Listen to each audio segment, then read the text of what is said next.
कुमार ने की अहम जिला स्तरीय बैठक में तमाम जिले के डीएम रहे मौजूद।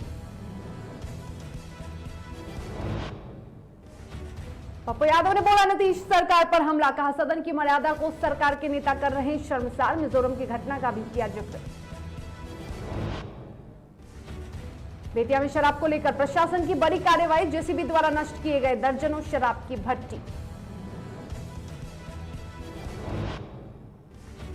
राजधानी पटना में अधिवक्ताओं का 1 दिवसीय प्रदर्शन, अपनी मांगों को लेकर न्यायिक कार्य से खुद को रखा अलग। राजधानी पटना में बीसीएल का हुआ आगाज, पूर्व भारतीय क्रिकेटर कपिल देव ने किया उद्घाटन।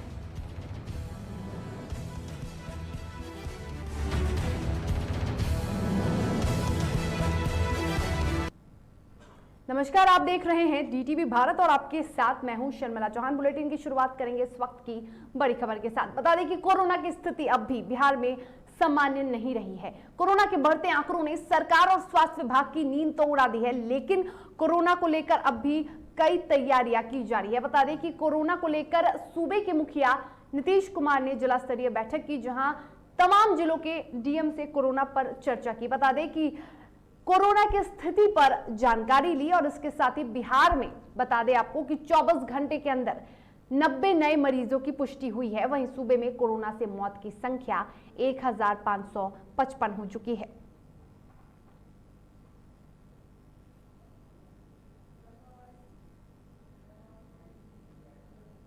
पूर्व सांसद और जाप सुप्रीमो पप्पू यादव ने नीतीश सरकार पर एक बार फिर हमला बोला। बता दें कि पप्पू यादव ने नीतीश सरकार को घेरते हुए कहा कि सदन में आजकल जो हो रहा है वो बेहद आश्चर्यजनक बात है। विधानसभा में नेताओं के द्वारा जो हरकत की जा रही है वो शर्मनाक है। सदन की गरिमा को विधानसभा में लगातार शर्मसार किया जा रहा है।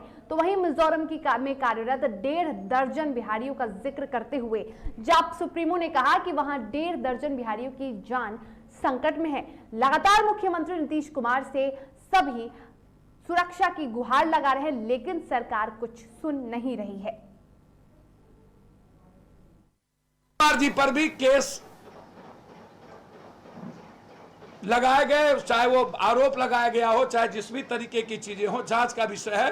नीतीश जी ने अपने केस को अभी तक खत्म नहीं किया कि क्या क्या मुझको नहीं पता, लेकिन संवैधानिक पदों पर ये साफ है और बहुत क्लियर है, ये पूरा राइट है कि कोई भी चार्जशीटेड आदमी, कोई भी ऐसा व्यक्ति जिस पर क्रिमिनल केस है, उसको संवैधानिक पदों पर नहीं रहना चाहिए। लेकिन ये मैंडेटरी नहीं है, ये प्राइम मिनिस्टर और चीफ मिनिस्टर का पावर है। ये मोरल वैल्यू, मोरल की बात थी। और पटना में जागरूक जनता पार्टी के बिहार प्रदेश संयोजक आलोक कुमार के नेतृत्व में पटना के गर्दनी बाग धरना स्थल पर धरना दिया गया। इस धरना में मुख्य अतिथि पार्टी के राष्ट्रीय अध्यक्ष डॉक्टर मिथिलेश चौबे धरना स्थल पर अपने संबोधन में कहा कि बिहार में बाहर की बात करने वाले मुख्यमंत्री नीतीश कुमार के नेतृत्व में बेरोजगार, भ्रष्टाचार, लूट, हत्या और बलात्कार जैसी आपराधिक वारदात बढ़ चुकी हैं। शराब माफिया और अपराधी फल फूल रहे हैं और इन्हीं को बढ़ावा देने के लिए एक नया कानून भी आया है, ताकि स्वच्छ छवि के नौजवान धरना प्रदर्शन से दूर रहे और पेशेवर अपराधी छवि के लोग भी निर्भीक होकर धरना प्रदर्शन कर सके।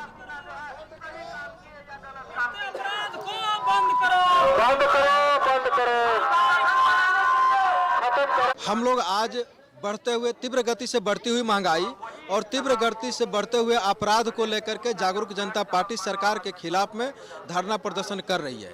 जो सरकारें वर्तमान में काम कर रही है, ये सरकार को समझ में नहीं आ रहा है कि किस विद्वान के सलाह पर काम कर रही है। एक तरफ पूरे दुनिया में कच्चे तेल की कीमत घट रही है और भारत में पेट्रोलियम पदार्थ की कीमत बढ़ रही है। पेट्रोलियम पदार्थ की कीमत बढ़ने से आम जनजीवन पर बहुत ज़्यादा असर पड़ता है, क्योंकि पेट्रोलियम पदार्थ से सारे ट्रांसपोर्टिंग होता है, उत्पादन होता है, उत्पादन के काज में सारे यूज होता है, बिजली उत्पादन से लेकर सारे जगह इसका यूज होता है। नतीजा है कि सरकार डे बाई डे इस तरह से बढ़ाते जा रही है कि हर चीज़ महंगा होते जा रहा है। वहीं पटना सिटी के गायघाट स्थित व्यवहार न्यायालय के अधिवक्ताओं ने एनआईए और उत्पाद विभाग से जुड़े मामलों की सुनवाई के लिए विशेष न्यायालय में वादों के स्थानांतरण के फैसले का विरोध करते हुए बिहार सरकार के खिलाफ जमकर प्रदर्शन किया और एक दिन के लिए न्यायिक कार्य से अपने आप को अलग रखा।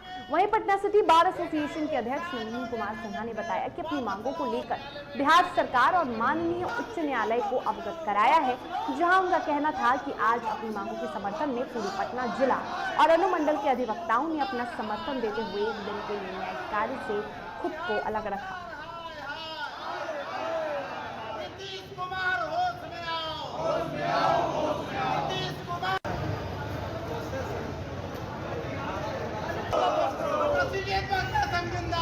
जिंदाबाद जिंदाबाद सरकार हाय हाय हाय हाय मंडल में एक्साइज और वापस लाओ, न्यायालय में एक्साइज वापस करो, वापस लो। माननीय उच्च न्यायालय और बिहार सरकार के मुख्यमंत्री से यह मांग किया है कि NI एक्ट का जो यहाँ से मुकदमा स्पेशल कोर्ट बना करके इसके पूर्व में स्पेशल कोर्ट के रूप में जो एक्साइज एक्ट का जो मुकदमा यहाँ ले गया गया पटना यहाँ से हटा दिया गया है। इससे अधिवक्ताओं और साथ साथ यहाँ लिटिगेंट्स को सबसे ज़्यादा दिक्कत हो रही है, जो बहुत 100 किलोमीटर दूर से चल करके न्यायिक कार्य कराने के लिए पटना पहुँचते हैं। आर्थिक और मानसिक दोनों रूप से लिटिगेंट्स को क्षति हो रही है और एक आम जनता की आवाज़ के रूप में हम लोग बढ़ करके उनके समर्थन में आए हैं और न्यायिक कार्य से आज अपने आप को अलग रखें। सभी न्यायालय के अधिवक्तागण हम लोग आज न्यायिक कार्य से अलग हैं और हम लोग मांग रखते हैं कि जो जिला न्यायालय में जो बिहार सरकार के द्वारा और माननीय उच्च न्यायालय के द्वारा जो आदेश हुआ NI एक्ट और एक्साइज एक्ट और पॉस्को एक्ट वगैरह जो स्पेशल केस बना करके जिला कोर्ट जो भेजे जा रहे हैं, उस केस को अनुमंडल के न्यायालय में वापस किया जाए। बिहार में क्रिकेट प्रेमियों को एक बड़ी सौगात मिली है। जी हां, बिहार में पहली बार बिहार क्रिकेट लीग का आयोजन हुआ, जो BCL का आयोजन पटना के राजवंशी नगर के ऊर्जा नगर स्टेडियम में किया गया, जिसका उद्घाटन भारत के महान पूर्व क्रिकेटर कपिल देव ने किया। बता दें कि BCL का उद्घाटन कर कपिल देव ने सभी क्रिकेटर्स का हौसला बढ़ाते हुए सभी क्रिकेटर्स से हाथ मिलाया और उसके साथ ही BCA के प्रेसिडेंट ने कहा कि BCL के जरिए बिहार के क्रिकेटर्स को आगे बढ़ने का मौका मिलेगा।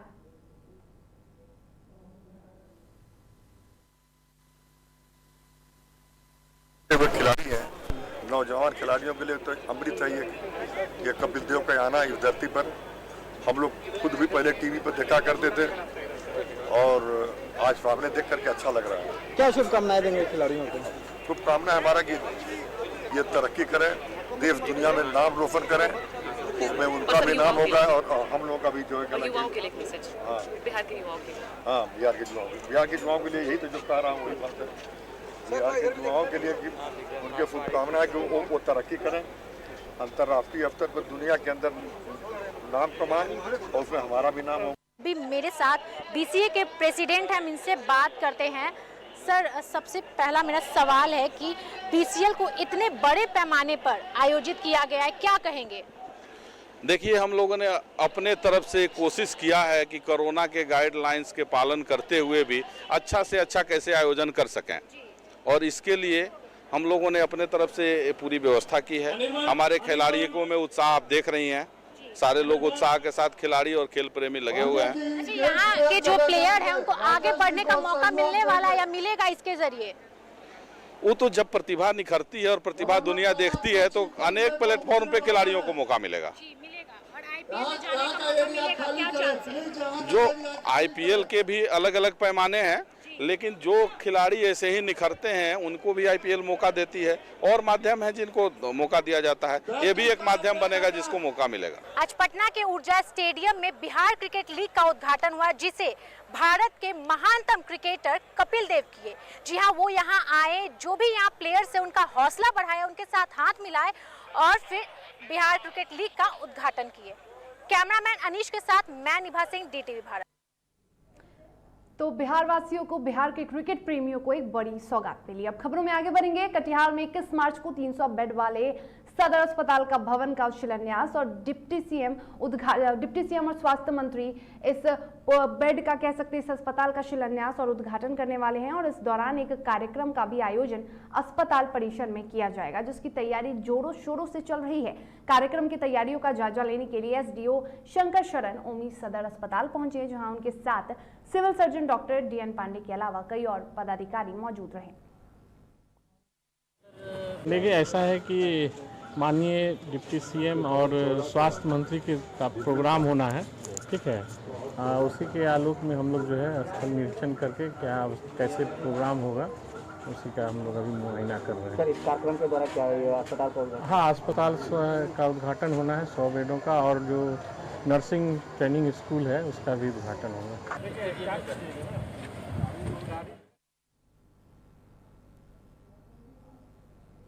तो कटिहार के सदर अस्पताल भवन का उद्घाटन होगा। बता दें कि आपको डिप्टी सीएम और स्वास्थ्य मंत्री मंगल पांडे इस कार्यक्रम में मौजूद रहेंगे और इसी के साथ इस भवन का शिलान्यास होगा। और शिलान्यास कार्यक्रम में बिहार के डिप्टी सीएम तारकिशोर प्रसाद मौजूद रहेंगे और उनके साथ स्वास्थ्य मंत्री मंगल पांडे भी उपस्थित रहेंगे। हम आपको बता दें कि कार्यक्रम की तैयारियां जोरों शोरों से चल रही हैं।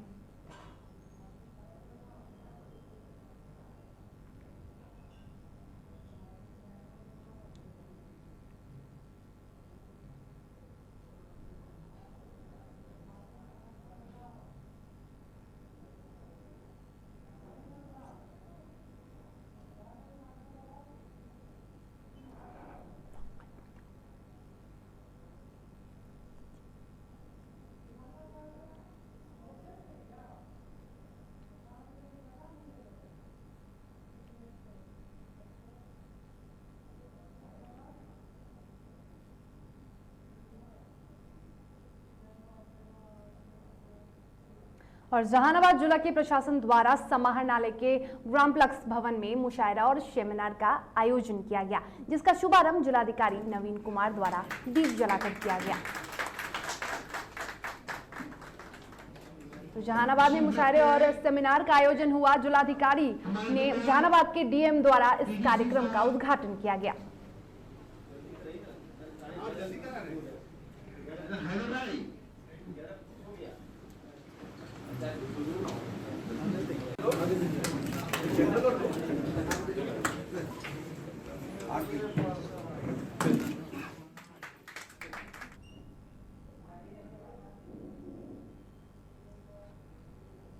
और अब बात करेंगे बिहार में बढ़ते अपराध की। समस्तीपुर के पटौड़ी में पीट कर एक शख्स की हत्या कर दी गई। हत्या के बाद आक्रोशित लोगों ने पटौड़ी बाजार को बंद कराकर आरोपी की गिरफ्तार की मांग की और सड़क पर आगजनी की।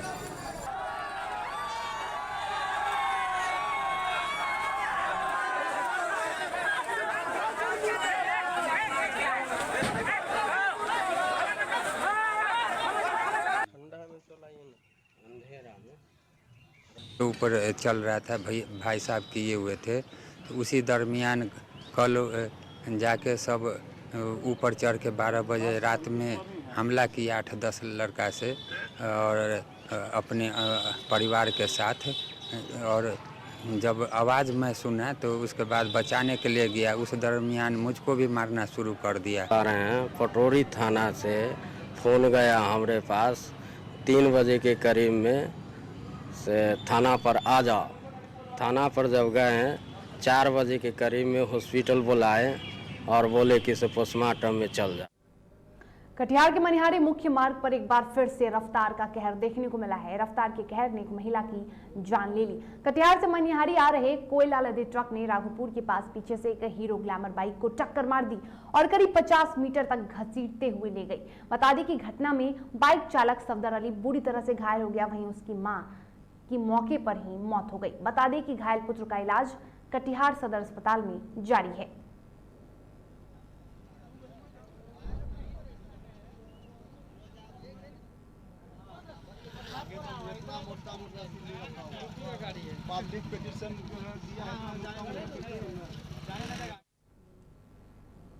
खबर बेतिया की जहां शराब के खिलाफ पुलिस प्रशासन ने एक बड़ी कार्रवाई की है। जिले के सबसे बड़े शराब के ठिकाने पर पुलिस प्रशासन की अब तक की सबसे बड़ी कार्रवाई सामने आई है, जिसके तहत सुबह से ही उत्पाद अधीक्षक और एसडीएम सदर के साथ 7 थानों की टीम छापेमारी कर रही है। बता दें कि अभी तक भारी मात्रा में अर्धनिर्मित शराब को नष्ट किया जा चुका है। वहीं मौके से भारी मात्रा में शराब बनाने के उपकरण को भी बरामद किया गया है। इतना ही नहीं, जेसीबी के सहारे नहर किनारे और खेत में चल रहे दर्जनों शराब की भट्टियों को भी प्रशासन द्वारा ध्वस्त किया गया है।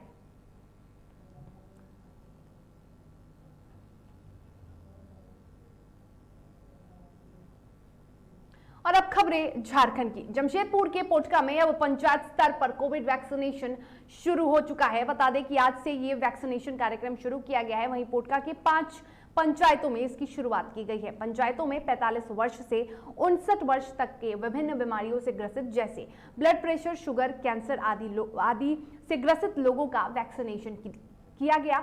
इसके साथ ही 60 वर्ष से ऊपर के बुजुर्गों को भी वैक्सीनेशन केंद्र में टीका लगाया गया।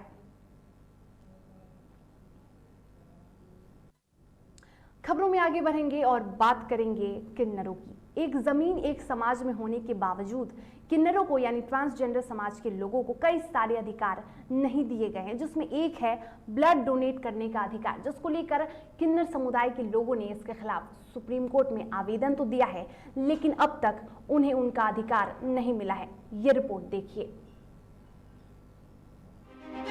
भारत में किन्नरों का इतिहास 4000 साल से भी पुराना है, लेकिन अफसोस इन्हें आज भी बराबरी का दर्जा नहीं मिल पाया। ये कल भी उपेक्षित थे और आज भी। विडंबना देखिए, एक तरफ सरकारी नौकरी में आरक्षण की बात की जाती है, तो वहीं दूसरी ओर उनके साथ भेदभाव करते हुए उनसे ब्लड डोनेट करने का अधिकार छीन लिया जाता है। ट्रांसजेंडर और गे मैन या सेक्सुअल माइनॉरिटीज़ पीपल कम होकर के आएंगे कि वो ब्लड डोनेट करें, तो हाउ कैन दे डू? जब आपके यहाँ जो कानून है ब्लड डोनेशन के, उसमें प्रोविडेट करता है। तो हमारी एक साथी ने सुप्रीम कोर्ट में इसका प्रतिवेदन दिया है।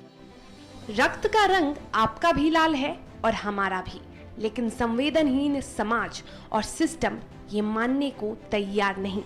लेकिन इनकी हौसलों की तारीफ करनी होगी, जिन्होंने अपने हक और हुकूक के लिए सुप्रीम कोर्ट तक का दरवाजा खटखटा रखा है। हालांकि बातें तो खूब हो रही है। थर्ड जेंडर को रक्तदान का अधिकार, तो अब चूंकि देखिए किसी भी चीज को प्राप्त करने के लिए संघर्ष तो होता है। अब हम आपको भरत कौशिक को भी सुनवाते हैं, जो किन्नर समाज के लोगों के लिए काम करते हैं। ब्लड डोनेशन का जहाँ तक की बात है, हमें लगता है कि जो ट्रांसजेंडर कम्युनिटी के जो लोग हैं, जो किन्नर समाज के लोग हैं, जो स्वस्थ हैं, वो बहुत बढ़िया से और ठीक से वो ब्लड डोनेशन कर सकते हैं। उन्हें आगे बढ़कर ब्लड डोनेशन का काम करना चाहिए, ताकि समाज में उनके प्रति जो एक नज़रिया है, एक सोच है, वो बदलेगा।